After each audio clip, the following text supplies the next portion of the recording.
President Obama was at a campaign rally in West Palm Beach, Florida today to give a speech in front of his supporters. Hello, West Palm Beach!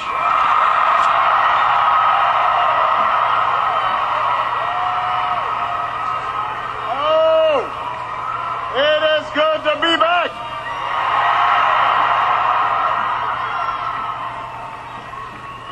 You know what? You guys sound pretty fired up. You sound like you might be ready to go. I'm telling you. Well.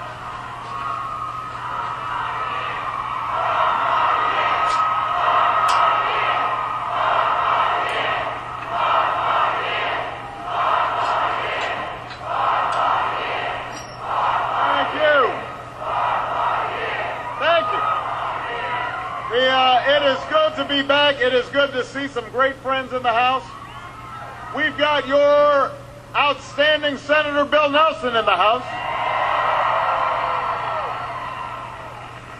We've got your Mayor Jerry Moyo in the House. We've got Congressman Ted Deutsch in the House. And the chairwoman of the Democratic Party, our great friend Debbie Wasserman Schultz, is in the House. And all of you are in the House.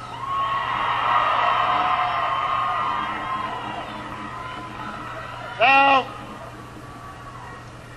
we just had our convention in Charlotte, North Carolina. The people could not have been nicer. Michelle, she was pretty good.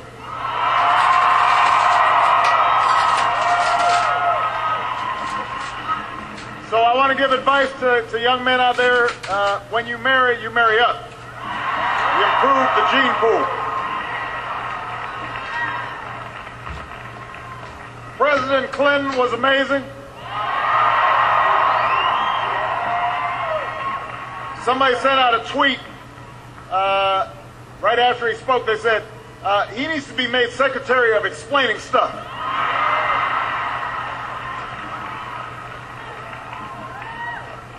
And then on Thursday, I laid out the stakes in this election. I know I may be preaching a little bit to the choir, but I want you to know I'm going to need you to then go out and preach to the unconverted.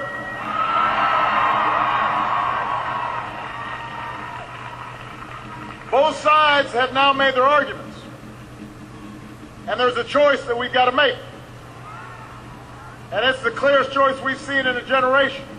Not just between two candidates or two parties, but a choice between two fundamentally different visions of our future. We want to restore the basic bargain that built the largest middle class and the strongest economy the world's ever known. A bargain that says hard work pays off, that responsibility is rewarded, that everybody does their fair share, and everybody gets a fair shot, and everybody's playing by the same rules, from Main Street to Wall Street to Washington, D.C.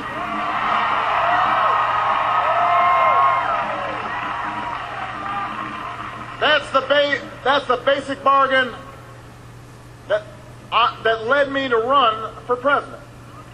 It's what allowed me and Michelle to have extraordinary opportunities in our lives. And we want to make sure the next generation has those same opportunities.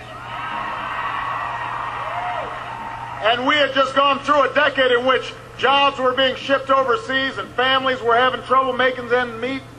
They were having to rack up more debt just to pay tuition or fill up a gas tank. And it all culminated in the worst financial crisis since the Great Depression. We've spent the last 3.5 years trying to recover from all the damage that was done. And we've made progress, but not enough. We've got more to do. And so now the question is, which direction do we go?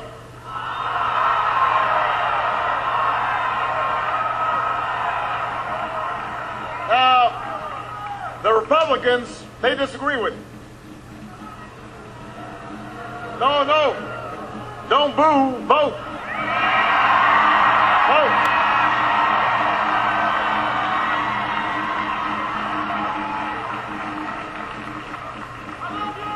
I love you back. They had their convention here in Florida, and they talked a lot about me, but they didn't talk a lot about you. They talked about everything they think is wrong with America, but they didn't really talk about how to make it right. They want your vote, but they didn't really talk about their plan. And that's because their plan boils down to tax cuts, got a few regulations, and then some more tax cuts. Tax cuts when times are good, tax cuts when times are bad. Tax cuts when we've got a surplus, tax cuts when we have a deficit. Tax cuts to help you lose a few pounds. Tax cuts to improve your love life. Whatever's wrong with you, they think tax cuts, especially for folks at the top, will cure all ills. Now, I've cut taxes for folks who need it, for middle-class families, for small businesses. But I don't believe another round of tax cuts for millionaires are going to bring jobs back from overseas. I don't think another round of tax cuts for billionaires that involve slashing aid to students to pay for it, or asking middle-class families to pay more, or that somehow that's going to reduce the deficit or help grow our economy. I certainly don't think that it makes a lot of sense for us to be looking at creating a voucher for Medicare to pay for some tax cuts for folks who don't need them and weren't even asking for them. That's not who we are. That's not how we've made progress in this country. I don't think rolling back regulations on Wall Street so that we don't have another taxpayer-funded bailout is a smart idea. I don't think rolling back health care that is helping Americans all across Florida and all across the country is a good idea. I don't want to go backwards. We have been there. We have done that. It didn't work. We're moving forward. That's why I'm running for a second term as President of the United States. Forward.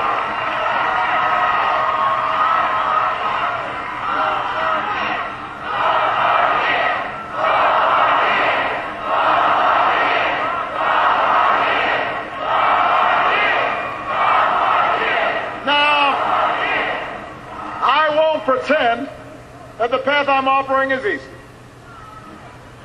I never have. These problems built up over decades, and they're going to take more than a few years to solve. But we can move forward in the right direction. And I am confident we've got what it takes. Our opponents, they've been talking about how America's in decline. They're wrong. We've got the best workers in the world, the best business people in the world. We've got the best universities in the world, the best researchers in the world. We're a young nation. We're a diverse nation. We attract talent from every corner of the globe. So no matter how much the other side, for political reasons, tries to paint things as bleak, don't believe them. There's not another nation on earth that wouldn't trade places with us. Our problems can be solved. Our challenges can be met. The path I offer is harder, but it leads to a better place. I'm asking you to choose that future. I'm asking you to go forward with me. I'm asking you to go forward with me. And let me tell you exactly, let me repeat for those of you who didn't catch it on Thursday, what I'm talking about when I say moving forward. We are going to put together a real, achievable plan to build this economy on a stronger foundation. It starts with no longer shipping jobs overseas. Let's export goods made here in America. After a decade of decline, we've now created 500,000 jobs over the last 2 years just in manufacturing. We reinvented a dying auto industry that's back on top. So we can take Mr. Romney's advice and continue to give even more tax breaks to companies that are shipping jobs overseas, or we can reward companies that are investing in new jobs and new workers and new factories here in the United States of America. That's what we're fighting for.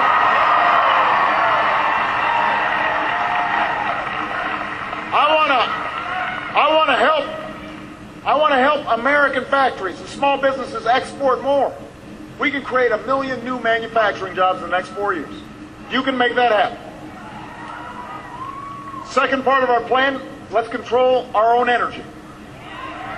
You know, after 30 years of inaction, we raised fuel standards so that by the middle of the next decade, your cars and trucks will go twice as far on the same gallon of gas. That's good for your pocketbook. It's good for the environment. We've doubled our use of renewable energy, like wind and solar. Today, thousands of Americans have jobs building wind turbines and long-lasting batteries. And today, the United States is less dependent on foreign oil than at any time in nearly 2 decades.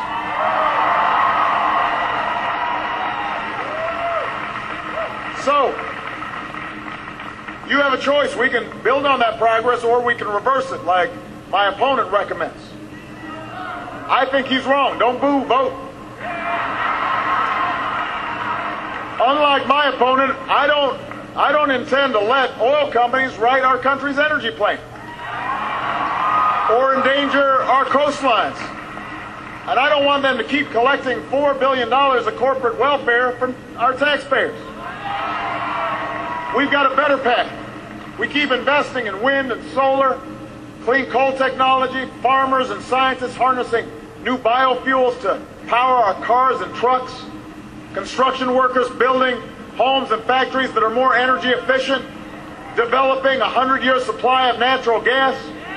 We can cut our oil imports in half by 2020 and support more than 600,000 new jobs in natural gas alone. That's moving forward. We're not going backwards.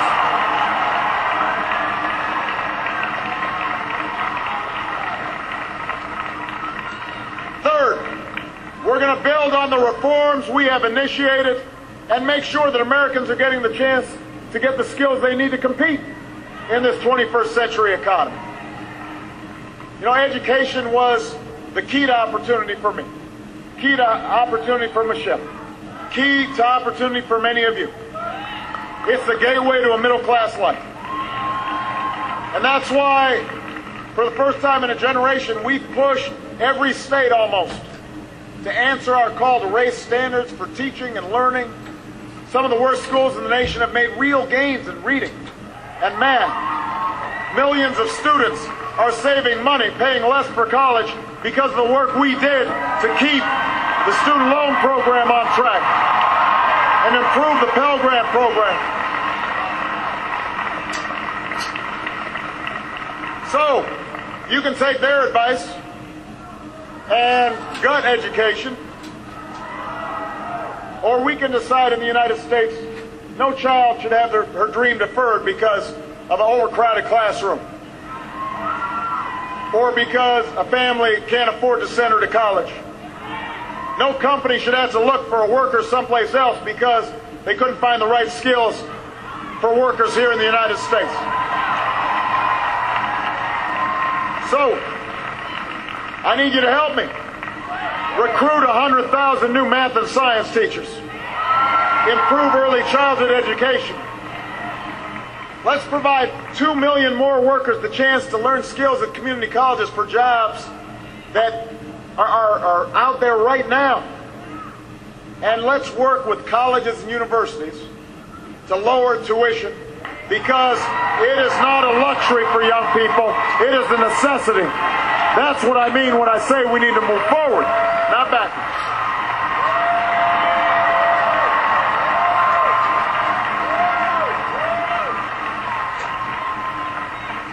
We can meet these goals together. My plan would reduce our deficit without sticking it to the middle class. Independent analysis shows my plan would reduce our deficit by $4 trillion. We've got the math all done. You know, we've laid it out there. People have evaluated it. People have analyzed it. I've already worked with the Republicans in Congress to cut $1 trillion worth of spending, and I'm willing to do more with Republicans. I want to reform our tax code so that it's simple and it's fair, but I also think it makes sense for folks like me to pay higher taxes on our incomes over $250,000, the same rate Bill Clinton had when he was president, the same rate that created 23 million new jobs, the biggest budget surplus in history, a lot of millionaires to boot.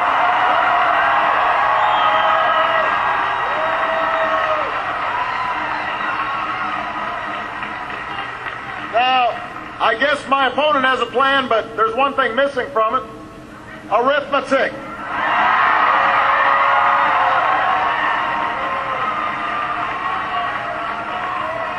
Give that young lady an A. She's been doing her homework. When Governor Romney and his allies in Congress say that the most important thing is to lower our deficit, and then he starts by calling for trillions of dollars more in new tax breaks for wealthy folks.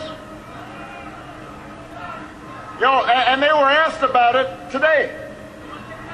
They couldn't answer. They couldn't answer the question of how you already have deficits, you add $5 trillion of new tax cuts, $2 trillion in new defense spending, and somehow you're going to close the deficit without raising taxes on middle-class families.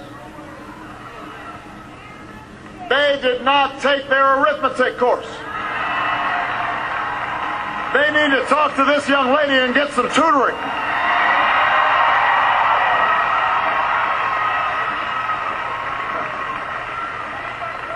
They need to stay after school.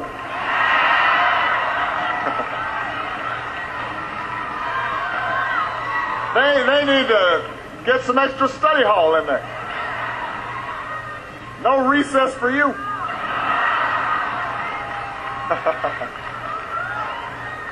Look, I refuse to go along with a plan that asks middle-class families to give up their deductions for owning a home or raising their kids just to pay for another millionaire's tax cut.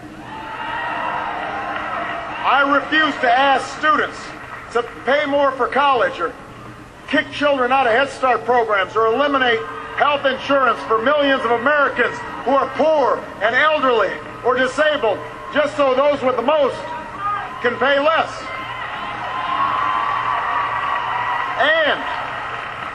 And I want you to hear me now, I will never turn Medicare into a voucher. We won't do that.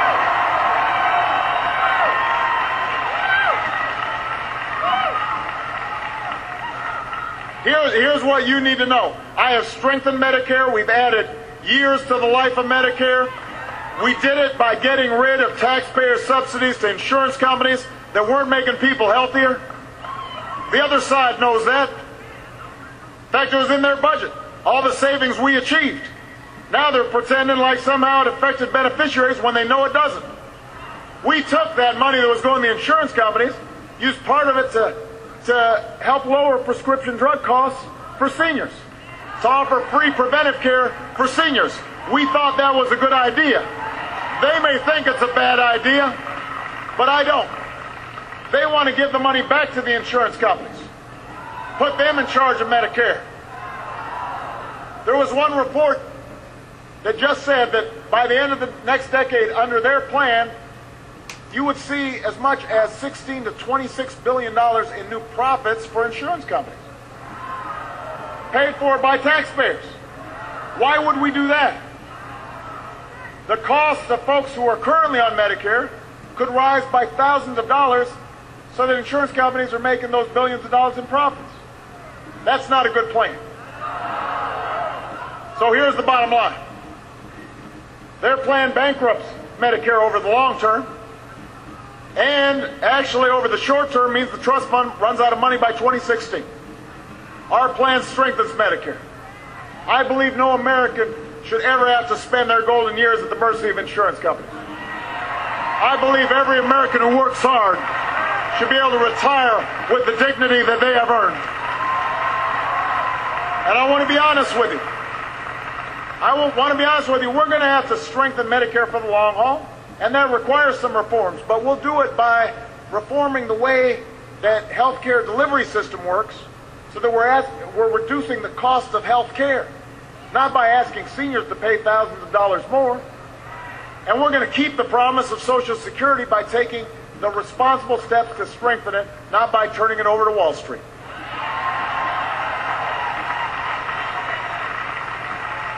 Now, our prosperity at home is linked to our policies abroad. And I've got a track record that you can look at. I said I'd end the war in Iraq. I did. I said we'd begin bringing troops home from Afghanistan, and we are.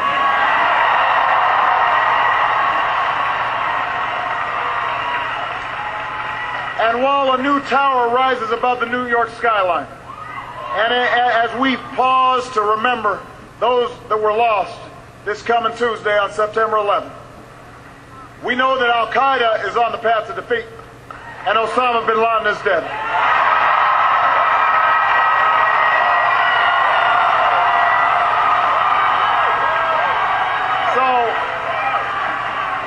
So we've got a track record that you can look at. And as long as I'm Commander-in-Chief, we will sustain the strongest military the world has ever known. Our troops, when they take off those uniforms, we will serve them as well as they've served us, because they shouldn't have to fight for a job when they come home.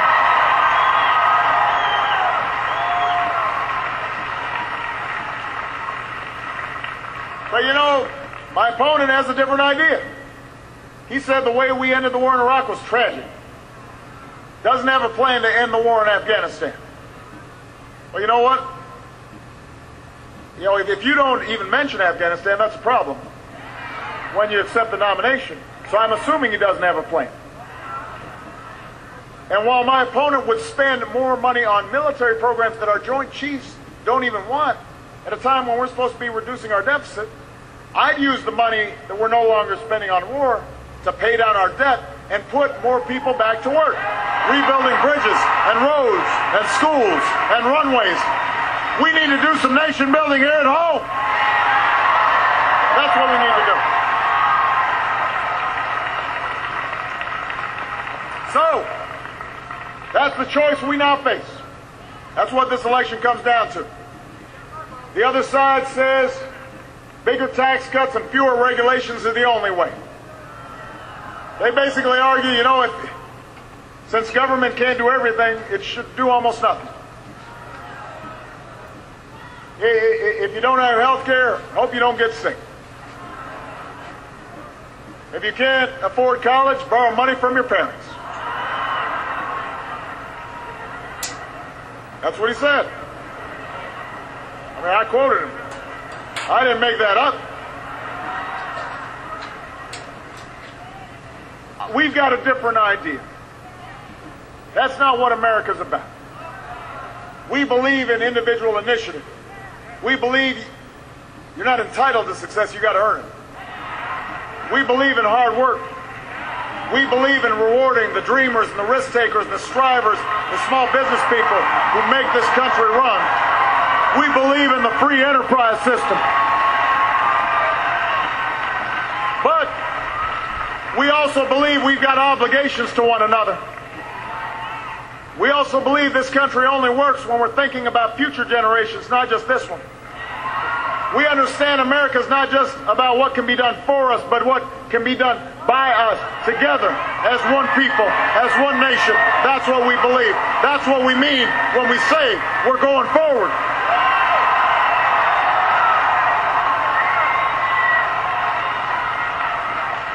4 years ago, because you believed, because of your efforts, we were able to bring about change we hadn't seen in decades. You're the reason that seniors here in Florida are paying about $600 less for prescription drugs because of Obamacare. You did that. You're the reason that there are folks all across this state who can now afford to go to college. You're the reason that happened. You're the reason that all across this state, people who were in danger of losing their homes were able to stay in their homes. That's because of you. You made that possible. You're the reason that a young immigrant who grew up here and went to school here and pledges allegiance to our flag will no longer be deported from the country that they love. You're the reason we ended Don't Ask, Don't Tell. You're the reason that families are able to say to their loved ones who serve so bravely, welcome home. You're the reason.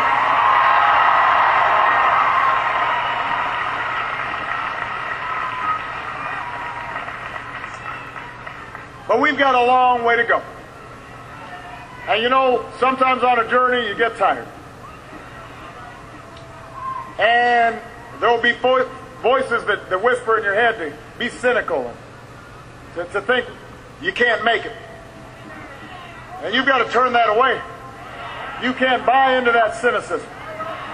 The notion that the change isn't possible, because if you don't believe it, it won't happen. If you give up, then the other voices will fill the vacuum. The lobbyists and the special interests.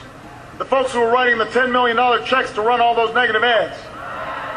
The folks who are trying to make it harder for you to vote. Washington politicians who want to decide who can get married and control choices that women should be making about their own health care. That's what's going to fill the vacuum.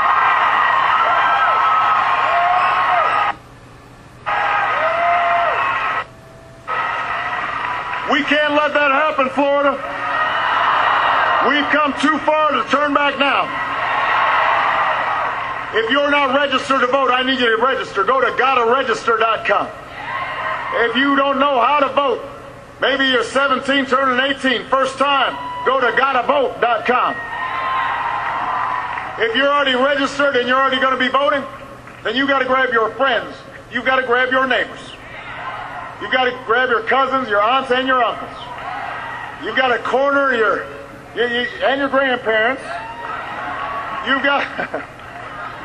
got to talk to your coworkers. Don't just talk to each other. Go find some of your Republican friends. Yeah. They're good people. They're good people. You know, they just need more information from you. Go talk to some independents. Make some phone calls. Knock on some doors. Volunteer. We need you to work hard. We got less than 2 months left. But let me tell you something.